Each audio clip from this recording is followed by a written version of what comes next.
What's up, everybody? We weren't really planning on posting a video today since we're working on a few big projects, but something pretty crazy happened and it made us really think. Basically, Moist Critical, Charlie, otherwise known on YT as penguinz0, just found out about Tartaria and our channel was mentioned by someone while he was on stream. Check out the conspiracy about Tartarian. Is this another reptilian thing? We'll do Tartarian truth. Oh, it's an entire channel. Wait, what is it? I just want the basics. Tartarian truth. The lost city, the lost civilization of Tartaria. This is the truth about Tartaria. God, I wish he was going to say Atlantis, but he's going to say Tartaria. So here's the thing that you need to understand when you come across old maps. The terminology we use to... Oh, don't debunk it. Jesus, you're defeating the whole purpose. I want to learn about it. Who did you say covered it? Oh, absolutely not, Andy. That's done by a professional. By Mind Unveiled. 52 minutes, Jesus Christ, I just want the cliff notes. Holy shit, the Tartarians have 6 arms. Auxiliary sub-defensive and proxy. The Irish Connection. Where can I just get like a quick, concise breakdown of the Tartarians? The US Constitution is from Tartaria. With a name like that, how can I not at least check this out?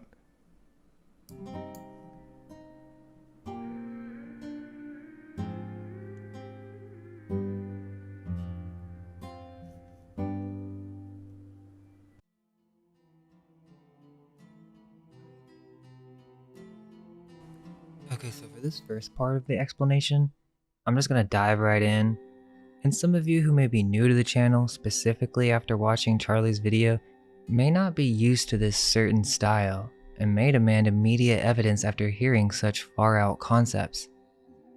But if you're patient, after explaining the main premise of Tartaria and what we're even discussing, we can go into more detail and provide supporting arguments after the initial brief explanation. Tartaria is the biggest conspiracy, meaning it's not an officially approved narrative, yet in terms of the implications and magnitude of the topics covered and the cognitive dissonance associated with it is so great, it could be rightfully considered the largest conspiracy. Essentially, it all begins with all our taught history being, for the most part, a lie. So much so that it's mind-numbing to even fathom. Sure, there are likely some truths sprinkled in there. I'm not saying that everything that has happened has been faked, but more likely that it was set up to play out in a specific way. What Tartaria boils down to is fabricated histories in stolen cities. For example, what if I was to tell you that New York, Chicago, or any other major United States American city for that matter, was not built in the manner that they tell us, and was actually already here in America before the European settlers? Imagine that our cities are just recycled. That would be too crazy, right? What proof is there to support such a claim?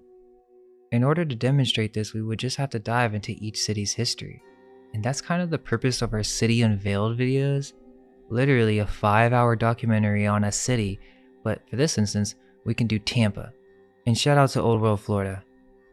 There are the Ybor tunnels, where the mainstream story is that these are prohibition tunnels, and you'll see the same exact story in many other cities. One of the main proofs for Tartaria, and don't worry, we'll explain that word in a bit, but a good argument is these underground tunnels which can be found in almost every downtown American city. Some are small and may have been built in a more recent time, but others are massive and do not line up with the ability and available technology at the time. For example, the Washington Street Tunnel under the Chicago River. There are also legends in Pensacola of underground tunnels, yet they have been suppressed from the history books and have been left to oral history because they don't line up with the official PR-approved narrative. Look at this. The Henry B. Plant Museum, otherwise known as the Tampa Bay Hotel. Now to explain this to you, one of the aspects of Tartaria is stolen buildings and lost history. What you'll find is that every city has old world buildings. All you have to do is really question their history. Because if I were to tell you that I'm doubtful that they built this in the way that they tell us, meaning that this could be a repurposed building or an old world structure, most people would look it up and you would be directed to a museum that is in control of the history of that building and you'll be given a story. Most of the time, you'll get a few construction photos, but it's fascinating to find out how poorly documented the construction process was during this time in the early 19th century. It's the same thing. You'll see these buildings that are already mostly done with scaffolding, barely any people, windows in the ground, and clear signs of photo manipulation, which that's an entire subject of its own. Also in Tampa, there's the Ponce de Leon Hotel, which was completely poured concrete, which was supposedly the first of its kind. Also, these hotels in Florida were fully stocked with electricity during a time when Florida really didn't have that much going on, or so we're told. Also, you can see the familiar Russian-style architecture. Ever wonder why it's called St. Petersburg, Florida? Well, it's not just Florida. You can see this in New York, San Francisco, Charleston, St. Louis, and many more. Many times, old world churches downtown have questionable histories as being built or moved several times. You can see these old world buildings everywhere, from Gilded Age mansions and government buildings to small shops downtown. Even colleges, prisons, hospitals, military bases are all structures that do not line up with the official narrative that we are told. Of course, we're talking about structures from the 17th century to the 19th century in America. There's also no proof that they were built in the fashion that they tell us other than state-approved documents, manipulated photos, and just complete lies. There's also the common theme that throughout the downtowns of America, you can see what is often called mud-flooded windows. Of course, the typical answer is that these are just basements, but that doesn't really make that much sense. Some of these downtown areas get extreme flooding. Why would you build like this, especially with cities near the bay? Many of these basements actually have underground windows and doors that lead to nowhere. So this would imply that the streets actually used to be a lower level and then they were raised. We know this was done for a fact in Atlanta with the viaducts. They completely covered up old Atlanta. This is another interesting theme. Basically, many of these downtown cities in America have underground cities, which make no sense. What, did they just do a bunch of extra work for nothing? Put windows and doors and streets down there for the heck of it? It's more likely that there are lower levels of the cities in America that have been built over. And there is indeed evidence that there are massive tunnel systems underneath the majority of American cities. This alone should be enough to question the construction of these cities, as they didn't even have proper waste management until after the 1900s. They were literally defecating in chamber pots in the 1850s. What you have is that there's this complete contradiction with the culture, technology, and population counts needed to create these cities and buildings on this magnitude and scale in such a short time frame. They were building structures in the US in just a few years that were taking hundreds of years back in Europe. Let's keep in mind what we're discussing. Many of the downtowns in America have old world buildings that do not have an in-depth historical record. Some buildings have no construction photos at all, yet they feel very out of place for the time period that they're said to be built in. Again, if you want proof, that takes time, and we would have to list the buildings one by one as we've done in other videos. Because, again, in some cases we're talking about buildings from 200 years ago. It's not too hard to manipulate information over multiple generations. If we look at what was being taught in public schools just 50 years ago versus what's being taught now, there's really very little consistency. Why is it so crazy to question that the buildings that were being built all across America, even the ones from the early 1900s in some cases, and one of the things that Charlie demanded for was evidence. Evidence. Well, I agree. Where is the evidence that they built these old world buildings? Construction photos? You'd be surprised to know how many fake photos were used during war. Actually, all wars. Civil wars, World War I and II both extensively used photo manipulations to reinforce the narratives being spread through newspapers and even radio. So I could just say I'm doubtful of those construction photos, in the same exact way that Moyse doubted the legitimacy of the 1540s map depicting castles in America. Yes, one is crayon, right?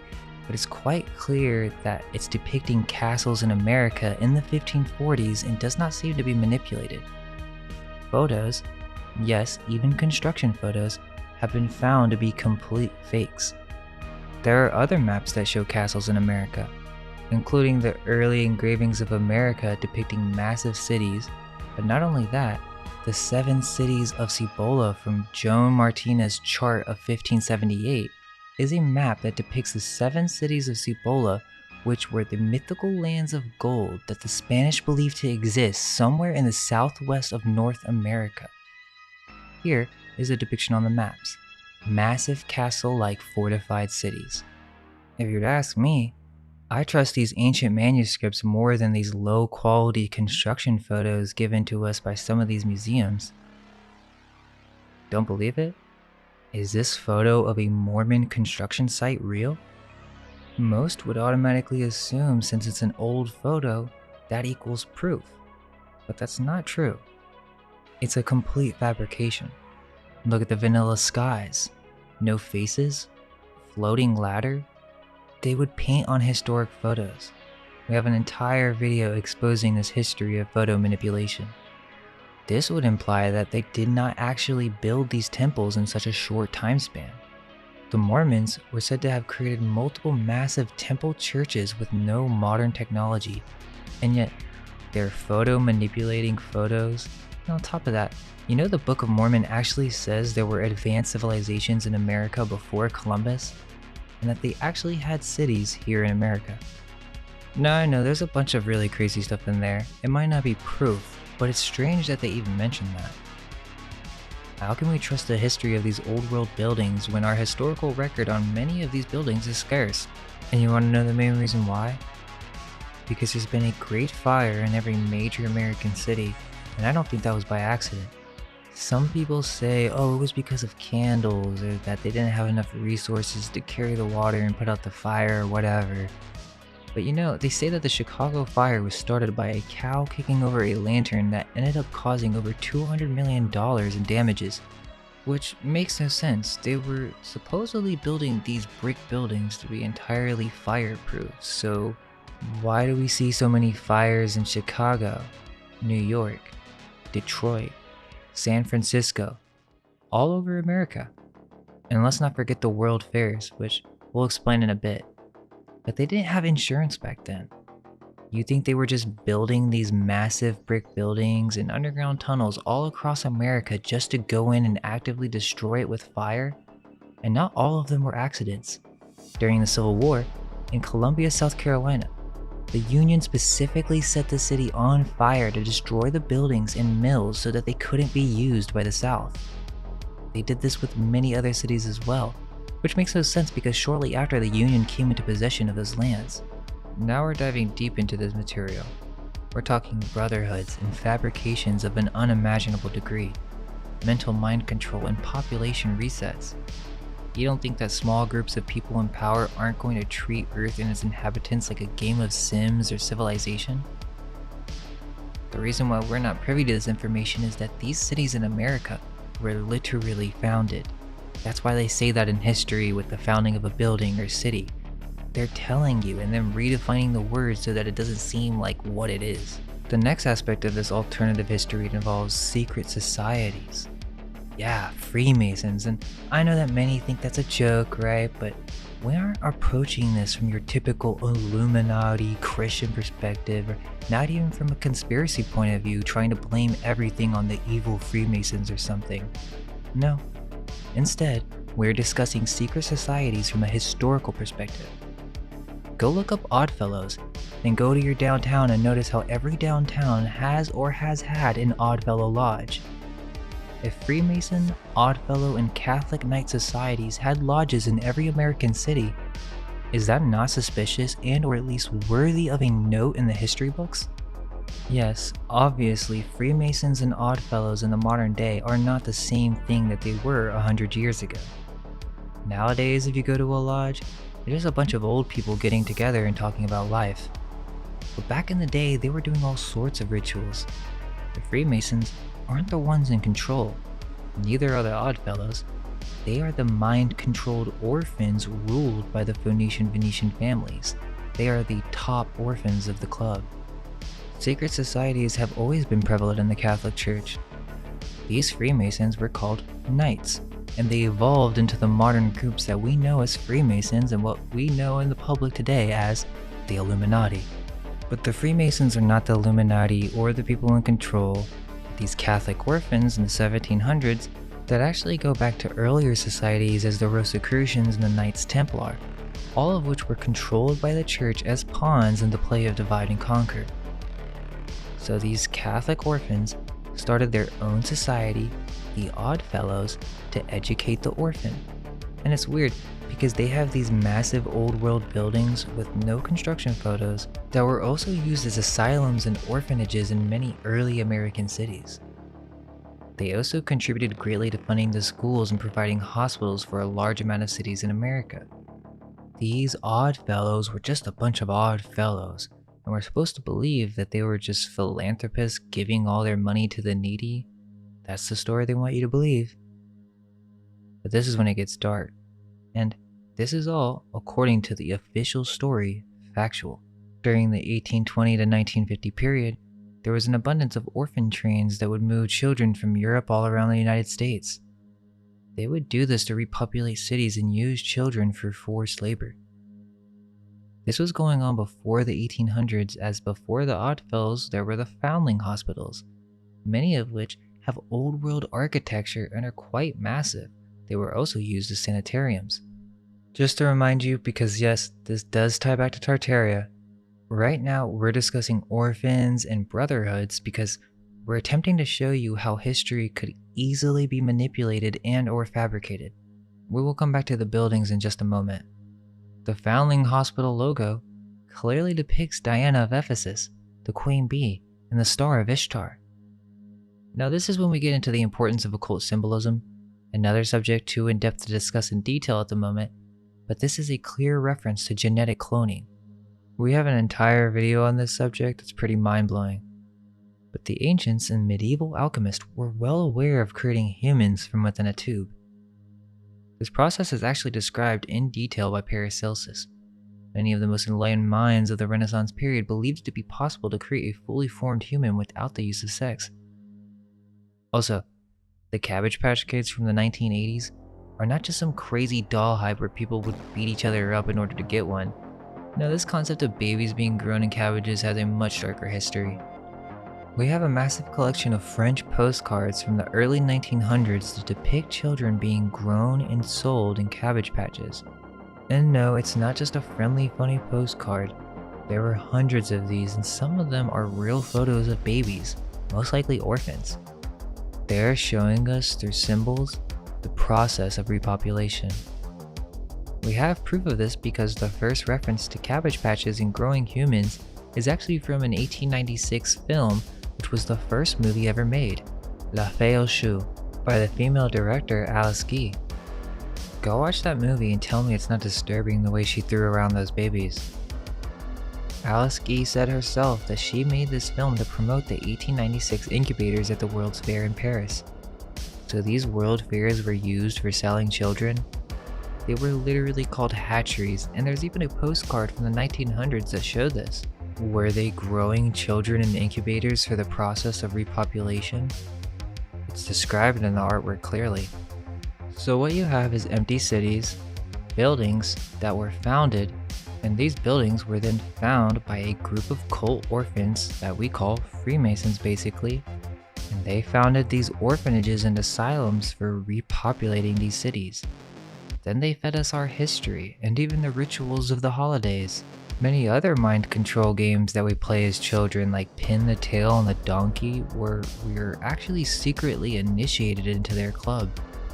And this phenomena of Tartaria, lost buildings, and civilizations is not just with the US. This is actually the same thing in every European city as well.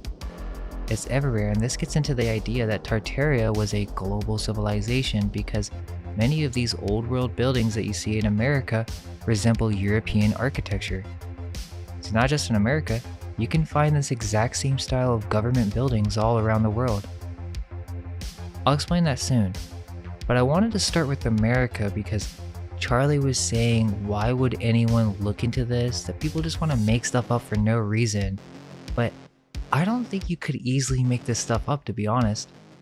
I also think he doesn't fully understand what we're discussing, but I really don't blame him.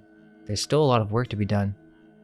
The interesting thing about these buildings is that it's actually shocking to find out how bad the historical record is when it comes to the creation of many of these old world buildings in America. Also, not to mention the amount of buildings that were lost or destroyed to fires.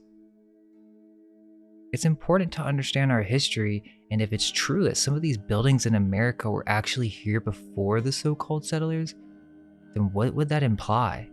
Would that mean that there was an advanced culture in America and that it wasn't just primitive Native Americans when the Europeans arrived like we're told? Now, I know that people who may be new and from his channel may think, okay, where's the evidence? I mean, come on, where's the evidence? And it's this automatic source type thinking that's honestly really limiting. That's not to say it's bad to source and document things, that's not what I'm saying. I'm saying most of the time, people are demanding some university approved mainstream sources, but when it comes to alternative history, many of the things we're discussing do not have an authorized answer, because we're questioning and challenging histories that were set hundreds of years ago. Many of our historical records for before the 1700s are just court documents that could have been easily altered or forged by the ruling elite. We're given a history, much of which could have been easily fabricated, and we're just talking letters, documents, photos. It is possible to fake. For example, if we're discussing the Civil War and I say that it's fake, it's all a lie, and you say, where's your evidence? Well, there is no official evidence. That doesn't mean anything. What is evidence? A history book from the university or the museums telling you the story? Is that evidence for you? Many times people walk right into a museum, learn the history, yet none of these Reddit-minded people who immediately demand evidence say anything to these museums. Some of them are using modern paintings, and the historical photos that they do show many times are photo manipulated. But what if I show you the clearly staged and photo manipulated photos of the Civil War? And also the fact that they had cameras during that time, but there's not one photo of the actual war? Would you not be questionable? I could go on listing all the Freemasons who were both on Union and Confederate sides. It was a stage, a brotherly act in which they were executing divide and conquer, and it's the same exact strategy today. Essentially, first you have these empty cities in America, and we could discuss more on why that is and what happened, but essentially, you have cities that were hijacked and emptied out. Now, I'm not saying this is proof, as I know how easily photos can be manipulated, but there are several photos from the 19th century showing cities being completely empty with no people. And no, it's not exposure issues. Look at the San Francisco panorama from 1860 in HD. Now, explain to me, why don't they have full-on HD photos for the construction process of some of these older architectures in other cities? Also, I don't think that these have been manipulated, as why would you photo manipulate a city to be empty? To make it look more presentable? To who? And that's a lot of work. Who would be asking a photographer to edit out all the people? And if we're willing to consider the idea that a photographer went in and masked out every single person, but are not willing to consider that construction photos can be faked, then I don't know what to tell you.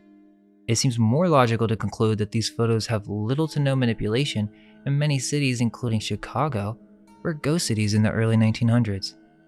Most of the time, photo manipulation was used to add people back into photos because they were so dull and depressing, they needed to give it the illusion of having more life. That may be too much of a leap for most people, but what you have to understand is the control of the media and information. Back then, pictures were the media, and there was and still is so much power in an image. This was well known back then. There's also power behind the narrative or history behind a place, building, or event. Why is it so crazy to assume that the propaganda and lies that we see in the modern day are in fact the result of a much deeper history that involves the inheriting of the treasures of the ancients? Or in other words, our city's infrastructures were already here. Many of the old world buildings in downtowns, or boom towns, are actually the remnants of old world cities that were not American, or at least built in the fashion they tell us. So yeah, all of American history is a huge fabrication. That's number one. Now if you want me to explain that, that takes time. I noticed that Charlie couldn't even imagine the concept of watching a 50-minute video, but then how are you going to say there's no evidence? There are definitely arguments to support the claim that American history has been heavily distorted and manipulated. With that said, that was the brief explanation, and understand that I'm attempting to compress a vast subject while at the same time accommodating short attention spans. I haven't even really got to the main definition of what Tartaria is. It seems that the best way to approach this was just to jump into it, because many have not even considered that American cities could have been hijacked cities, so I wanted to focus more on that rather than getting into the semantics on what exactly is Tartaria.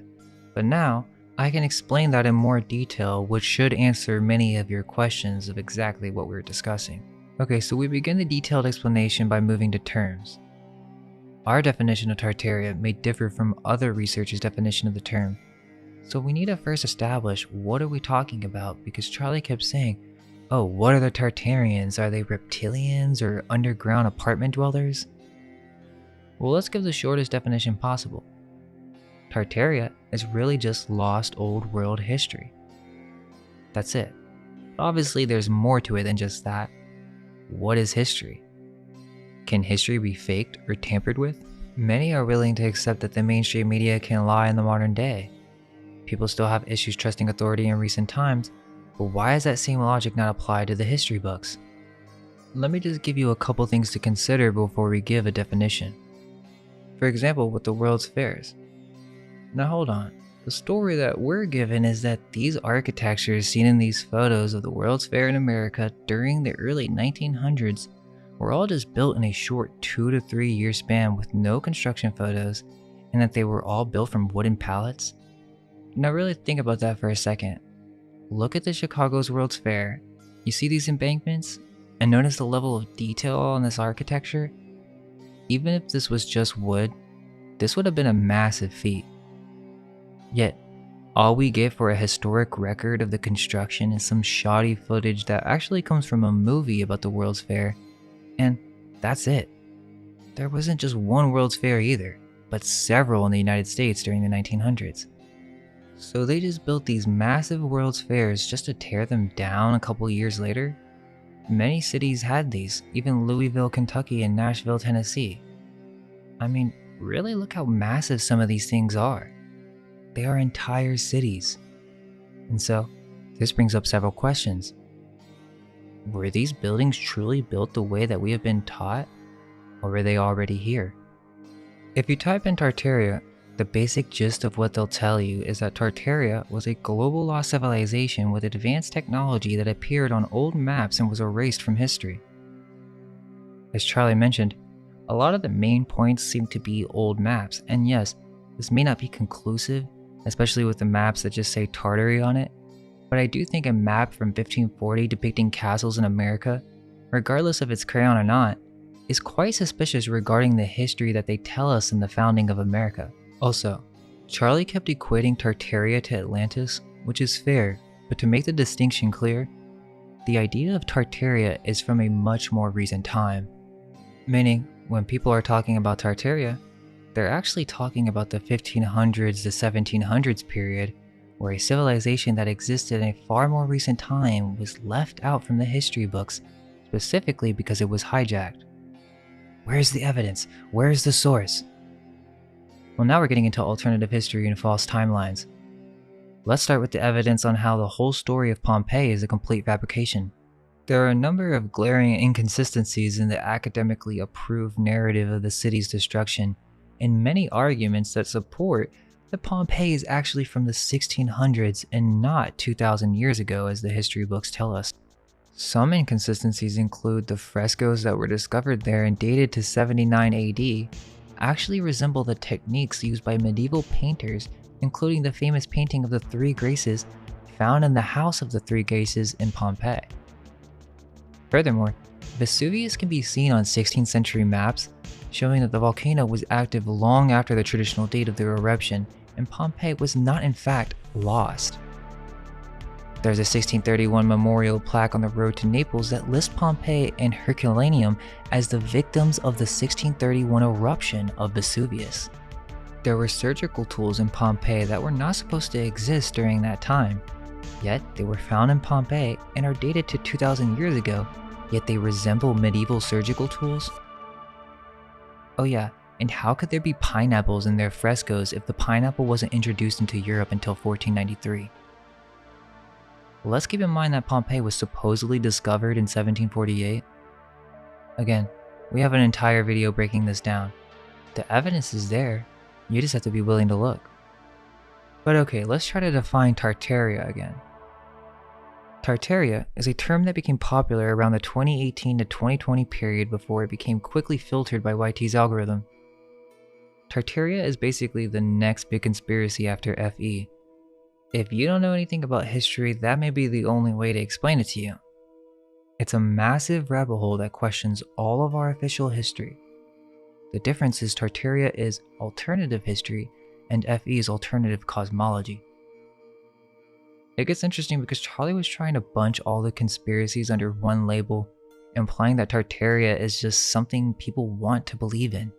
He even said that he could do the same thing and just say a bunch of nonsense and make it sound believable. I mean, go for it. But there's much more to this than you want to believe, and I don't blame anyone for not wanting to look into it. But claiming it's just made up is ironic since these people demand evidence without even watching an entire video. Which, like I said, is understandable since they do tend to run long, but without looking into it, it's not very impartial to deem it as nonsense. History, once you dive past all the filler, is filled with mistakes, plot holes, and complete fabrications, and it's hard not to notice those inconsistencies and not ask questions, even questions that might seem obvious or stupid at first. So to finalize the terms, let me give you our definition of Tartaria.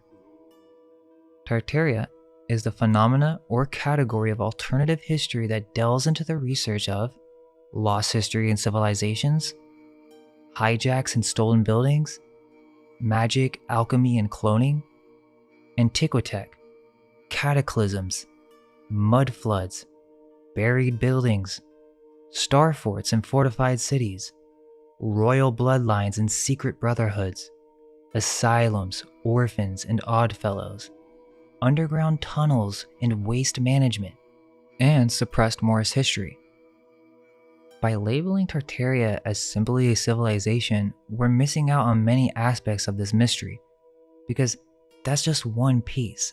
It's not until you have all the pieces that a bigger picture starts to appear.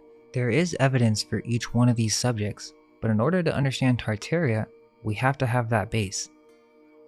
We're about to go down a rabbit hole of history that was not taught to us, so yes, that means there's going to be some things that you have to investigate for yourself, meaning there's no official answer. Keep that in mind, that this is just meant to be a summary, and I can only say so much on each subject. Okay, so let's start off with lost history and civilizations. So yeah, obviously you know about Atlantis, but there are other more recent cultures that were completely wiped and left out from the history books, being instead labeled as fantasy or mythology. One theory that was not started by us and actually has been discussed by several scholars since the 17th century is the Irish origins of civilization. And yeah, I get it, that might sound funny to people who have never heard it before, but there's actually a shocking amount of evidence to support that Gaelic and Irish Christianity is in fact the original church and it was just straight up hijacked by the Roman Catholic Church. How do you expect me to give you proof for that in such a short time? I mean, be reasonable. But it's within the etymology, the allegorical references of the Bible that were not meant to be taken literally, but allegorically.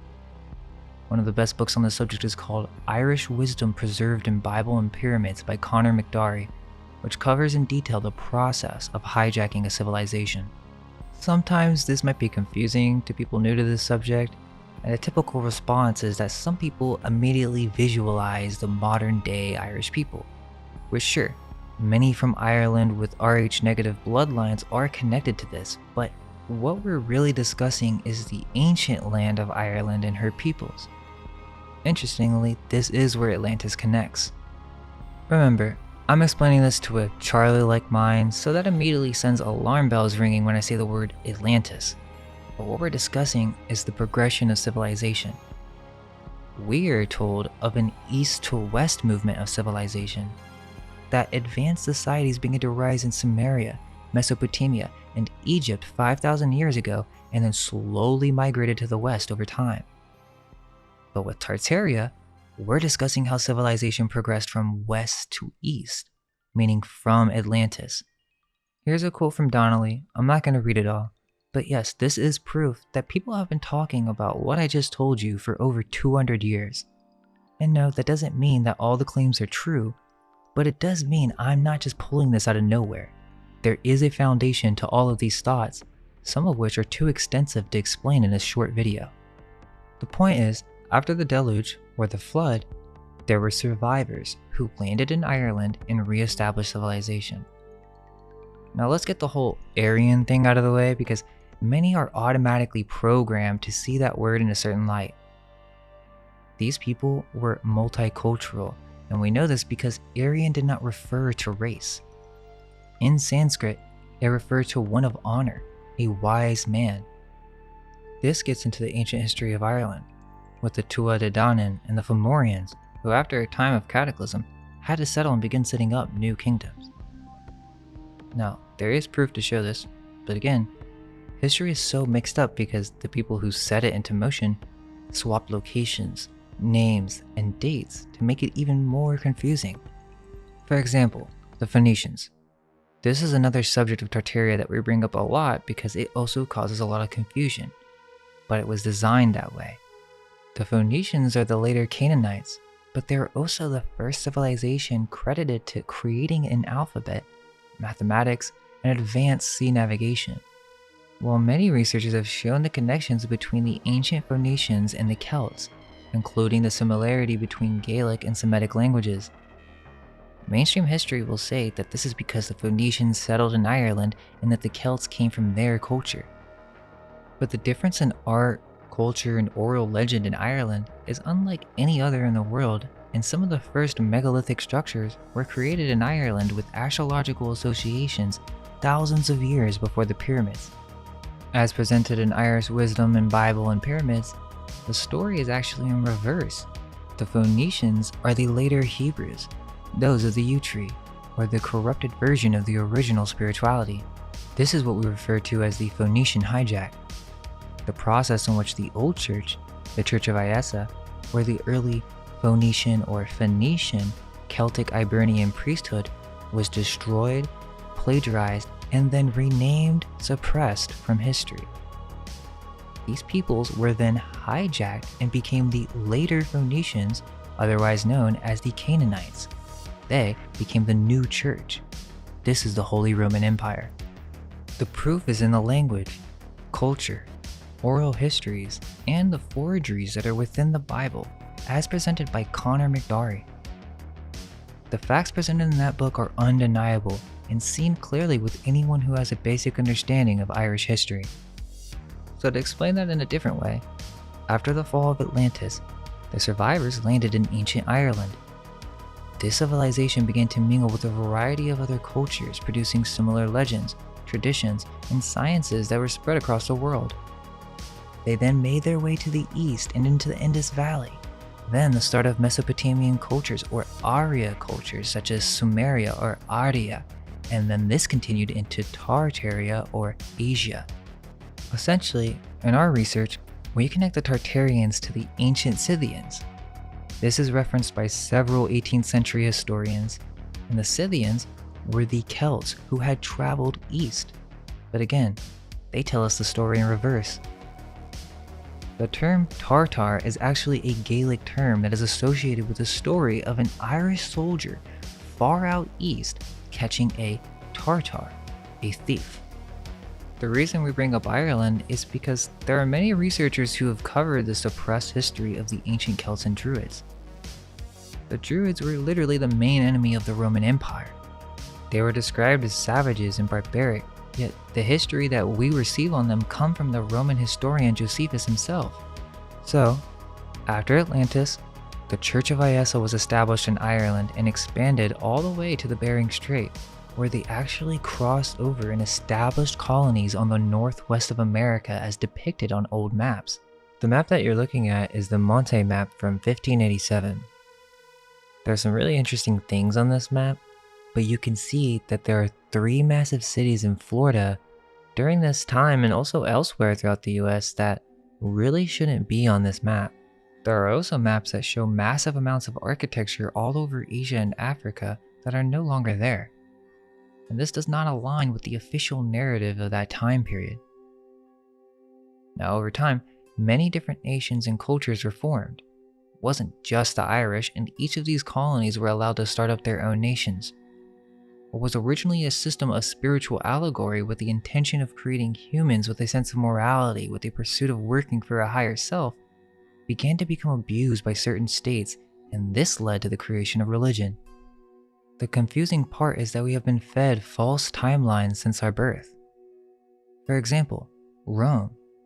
Just as we mentioned some inconsistencies with Pompeii, there are many more to consider. One of the most popular points to bring up in the Tartaria community is the works of Flamenco. He's a scholar who has written on the subject of false chronologies and presents the idea that Rome may have added 1,000 years to the timeline in order to extend their power over history. This gets into one of the main chronologers that is responsible for our modern day timeline, Josephus Scaliger, or what we know as Scaligerian history. What's interesting is that the people responsible for our modern day chronology were actually religious fanatics attempting to condense all of human history into a 5,000 year time period. Many historical figures throughout time have argued for alternative versions of this chronology, including Isaac Newton. Flamenco's work is quite detailed, showing a number of inconsistencies in dates, historical figures, and dating of major events that have been altered to fit a specific narrative. This isn't conclusive or anything, but definitely interesting to mention. But not only was our calendar system altered in the creation of the Roman Church, but on top of that, they began using a J for a 1. This can be seen in many old plaques, coat of arms, and even buildings. But no one knows why they did this. It just seems to be some type of brotherhood reference to the phantom time hypothesis, that the Roman Church falsified the extent of her rule. Interestingly, J is the 4th least used letter in the modern English alphabet, yet it's said to have been created in the 16th century. But then why do so many biblical names start with a J? There are hundreds, including Jesus, James, Jeremiah, and it all comes from the Roman Bible. Why so many names with a J, and how many translations is that for a letter that was born in the 16th century in a book that was supposedly written 1,000 years prior? We bring this up because Flamenco specifically points out how the J was also used in dating documents, buildings, and art. It was a method in which they could falsify history through forgery and plagiarism. Again, we're not the ones to come up with this. There's mountains of research to go through on this subject of the Roman Catholic Church and forgery. You'll have to investigate that further if you're looking for your evidence, as we're dealing with history that has been handed to us by royal elites. For example, with Pliny the Younger and Pliny the Elder, and some other famous historians from this era who are also responsible for our perspective of history, well, the earliest traces of these documents come from the 15th century. The first Pliny epistles were published in Italy 1471. There's no real first copy of Pliny the Elder, but there are none prior to 1400s. History can be easily forged, especially when we're discussing a period in which the Roman Church still had power over all of Europe and then secretly moving her power into the Venetian families. Don't you think it's weird that the Romans had all this amazing technology and then somehow they just lost it? concrete, aqueducts, paved roads, realistic sculpture, indoor flush toilets, greenhouses, and advanced architecture that we really couldn't even do today with modern technology. Yet somehow this was just all forgotten and then we went through a dark age for 1500 years? Then out of nowhere, literally, we have a shocking amount of progression of art, music, and literature, all coming from around the 17th century. Before that, there are very few examples, and their dates are questionable. The point being is that there's a huge gap between the time of Rome, through the Dark Ages, to all of a sudden all our music, art, and literature appearing out of nowhere during the Renaissance period. That doesn't make sense, and you don't just start making music like Beethoven out of nowhere in the 17th century. Same thing for all these Renaissance artists coming out of Italy. Not only was history and buildings hijacked, but art, culture, and music as well. There is proof to show that many of these old European churches were not actually designed to be churches, and that some of these old world buildings were designed to take in energy from the atmosphere. Where is the proof? Well, there are books on this subject. It's called Atmospheric Electricity. And yes, they were investigating how to harness this energy far before that story that they tell us in school of Benjamin Franklin discovering the electrical nature of lightning. Like, they really played us for a joke. He flew a kite with a key on it. Guys, this is Freemasonic symbolism. Benjamin Franklin was literally at the highest rank of Masonry, and you can even see the compass integrated with this famous painting. These old world buildings had technologies that were capable of extracting electricity from the atmosphere. You can even see these at the top of steeples. This is typically seen to be just a compass, but they're more than just that. There are videos of old temples with this technology still active. These electrical charging centers were then converted into physical worship centers. Now that might be a little too far too fast, so let's slow down a bit and just speak facts. Throughout history, architecture has often been a target during times of war. Buildings would indeed be hijacked and repurposed to serve the needs of the conquering force. From ancient temples turned into churches to palaces converted into military barracks, the theft of architecture has had a huge impact on many societies. Almost all Catholic churches in history were built on old pagan temples. For example, several were supposedly converted into Christian churches during the 5th century AD. The Parthenon in Athens, the Temple of Jupiter in Rome, the Temple of Baal in Syria, the Temple of Artemis in Ephesus, and there are many more, but all of these were converted into Christian churches, showing how old world buildings were repurposed for a new agenda. It demonstrates how theft of architecture has been a recurring theme throughout history, but not only that, another aspect is iconoclasm, which is the destruction of religious images and symbols. Iconoclasm is a form of religious violence that has been used throughout history to destroy the past. One example of this is with the Huguenots, who were a group of French Protestants in the 16th and 17th centuries. The Huguenots were known for their iconoclastic tendencies, which led to the destruction of many Catholic churches and religious artifacts. During the wars of religion in France, the Huguenots targeted Catholic churches, destroying statues, paintings, and other religious artifacts. This was done in an attempt to cleanse the churches of what they saw as idolatrous symbols and to make them more in line with Protestant beliefs. Now, let's get really deep for a second. Some of you may be thinking, well, okay, so what happened to these Tartarians or ancient Irish civilizations? Obviously, there's no direct source for that question, so we're going to have to do some exploring. The next area we must explain when it comes to Tartaria is cataclysm. For some reason, this isn't something that gets a lot of attention in history class, but the medieval writers were constantly talking about cataclysms. And we're not talking about the flood of Atlantis, we're discussing cataclysms of fire and of earth, as described by Plato's Timaeus. Timaeus is Plato's most prized work, where he details the cycle and resets of multiple past civilizations, not just Atlantis. And knowing what we know now, it's possible that the work of Timaeus is actually from the 16th century and not from 2,000 years ago, which would bring an entirely different context to the story. All we know is that there have been several recent cataclysms, including several that are associated with comets in America. We have a few videos discussing this, even evidence to support that the Great Lakes in America were actually created in the 1600s. These cataclysms are important because it shows the civilization has gone through several resets. The most recent one that has had the most impact seems to be the War of 1812, which again not only had one of the largest earthquakes in history, but there was an 1812 comet as well. There's evidence to suggest that there was massive flooding all around the world in recent times, including mud floods. Many buildings and structures around the world that we see in the modern day, and even in downtown areas, seem to be in fact buried buildings, obscured by layers of mud and sediment.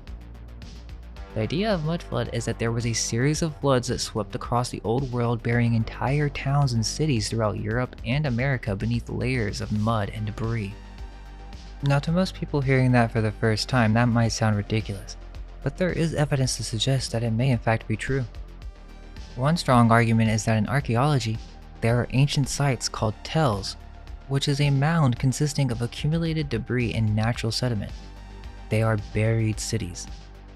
Another argument, as we mentioned, is that many old world buildings, particularly those from the 17th to 19th centuries, have basements that extend far below the ground. These basements are often not visible from the surface, and yet they contain windows and doors that lead to nowhere. Also, let's not forget the countless accounts from ancient texts and legends that describe massive floods and cataclysmic events that swept across the old world. A manuscript called the Book of Miracles describes several cataclysms in detail, but it makes a very interesting point. They claim that these were not natural disasters, but disasters that were the work of a higher power, which goes to show that they were consciously created to some degree. Now, what you're about to hear is controversial, but there's always been a fascination with the Ark of the Covenant. These Canaanites had control of a very powerful weapon that is beyond the technology that we have today. It is said to be a weapon of mass destruction, and no, I don't think it has anything to do with aliens. If you ask me, it would seem that we're dealing with some black magic that involves the conscious creation of cataclysms. That might be a little too far in the deep side of the pool, so I'll come back a bit, but magic does come to play here. And no, we're not talking sorcery and fantasy magic.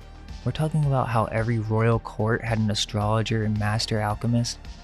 They were not only trying to make predictions, but to force them to manifest through mass rituals.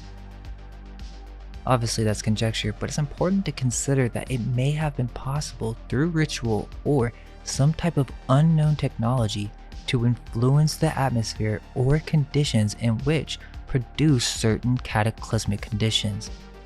The New Madrid earthquakes during the 1812 period were the most intense recorded in American history. The extent of its damage is still not really known, yet there are clear indications in the modern day, and even in our scarce photographic record, we see photos in the late 1800s of them digging cities out of the mud.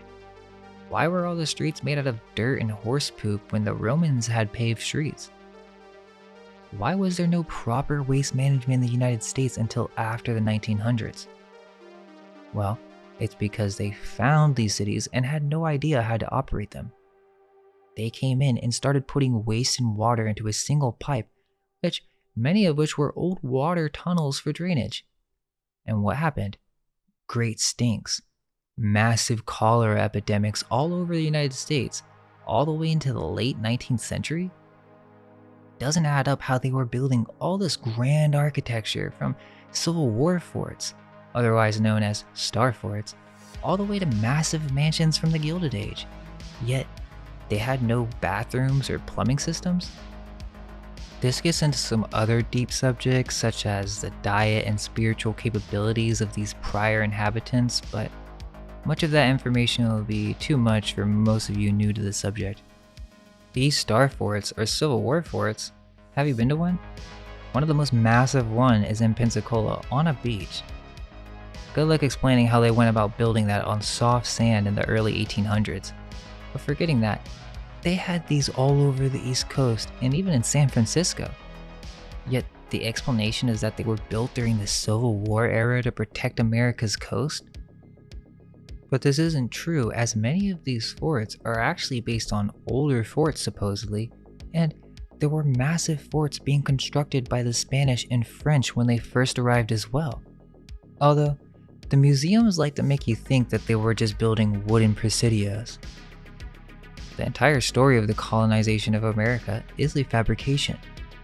We're told the story that these countries such as Spain, France, and England were all fighting each other in the pursuit of the colonization of America. Yeah, but who were they working for? Who funded these projects? Well, they were all under control of the Holy Roman Church. The proof is in the coat of arms. What do you think a coat of arms is? Type in the triumphal arch of Maximilian, which is a 16th century woodcut showing you all the Roman controlled minions. This is one huge royal bloodline operation. That is the history that we receive. These Civil War forts or bastions or star forts were already in America. And every major European ancient city was once a fortified city. That's the secret of Amsterdam and Paris. They are massive star forts. Star forts contain multiple layers, including an underground tunnel system. You can see many of these European star forts on many 16th century maps, showing that they weren't just bastions used for wars, but they were also used for the creation of massive cities. One of the most immediate questions from someone new to the subject is, well, why would they do this, and who are they? Why lie about everything? What's the need to want to cover up history? Well, because these occult societies were in control by royalty and the church. And this church was a hijacked church that belonged to a previous civilization. But not only that, the control of information is necessary in the resetting of a society. This is constantly referenced in Hollywood movies as well, where the elites of a society keep the hidden history away from the people for the greater good. That's what we're discussing. Royal elite bloodlines, who funded occult Protestant thinkers to create a brand new Atlantis, as conceived by Francis Bacon, a scientifically ruled society that would exist for eternity and never fall again. So why would this be suppressed? Well, if we all knew that we were a reset population, and that there were advanced civilizations before us with superior technology that did not charge for energy resources, then that would make us much more difficult to control. As we mentioned, that some of the old world buildings seem to be made with the purpose of extracting energy from the atmosphere. But on top of that, they had dirigibles that could travel on essentially free power, if not cheap clean energy. This would also transport mass amounts of goods, possibly even for moving buildings. Why do you think there was a cameraman right there ready to capture the destruction of the Hindenburg? It was to erase the old model based on clean energy and to implement a new system of dirty oil energy. That's not the only reason. Like we said, this all started with the corrupted cult of Baal, the religion of the Canaanites. One of the things that Charlie said is that people just like to believe the most unhinged things for no real reason and they don't even gain anything out of it. And of course he's right that people do tend to think conspiracies when it comes to large amounts of power and money, but there is a reason for that. But that's not the only reason we've come to the conclusions that we've come to. What this comes down to is attempting to understand our realm. But not only that, questioning the status quo that was literally forced down our throats. What do we get out of it? How about just understanding our past and just being more curious? I mean, reality is far stranger than fiction, and we're taught a boring, dull version of history in the school system, much of which leads people to not really care about life. He also said that he didn't think the elite weirdos really cared about religion. In a way he's right, but he's also ignoring that they are inversionists and occultists. The elites care about religion in the way that they like to make a mockery of it, and again, we're not religious or Christians.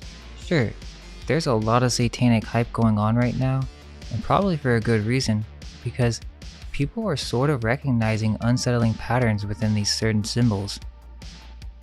We're taught that man is at its pinnacle today, as if we reached our max point in evolution. However, I think it's quite blatant that really isn't the case when you see the level of awareness in the media and our culture today. it's arguably more accurate to say that we have de-evolved as a species. But in a larger context compared to the civilizations of the ancients, a massive amount of knowledge and intelligence has been lost compared to what was once achieved in the past. Don't you think it's strange that we've just lost the ability to build these structures? I mean, compare an old world city to the modern day. It's shocking how much we lost, and our new construction methods of modernism are not designed to last.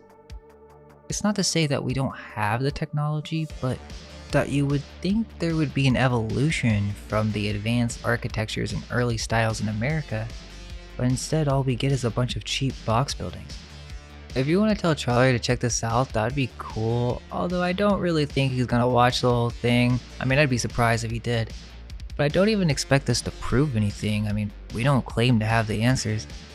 I just see this as an opportunity to get this information out to more people so that we can continue to ask questions, even questions that might seem dumb or irrelevant. I don't expect Charlie to respond, but if he did, we would just try to learn from it and improve from it. He did say he wanted an explanation on Tartaria, and he specifically mentioned our channel. So it was kind of tough because I understand he has a large audience that probably is never going to take the time to look into some of these things. But at the same time, there is a chance to get this information out to more people and assist others in questioning history, and so I think it's worth it. Regardless, thanks for listening, guys. We got some new big projects coming soon, and in the meantime, all we can hope is that our minds may be unveiled. Let go of everything you think to be true. Relax the mind and ask the question, do I truly understand what this reality is?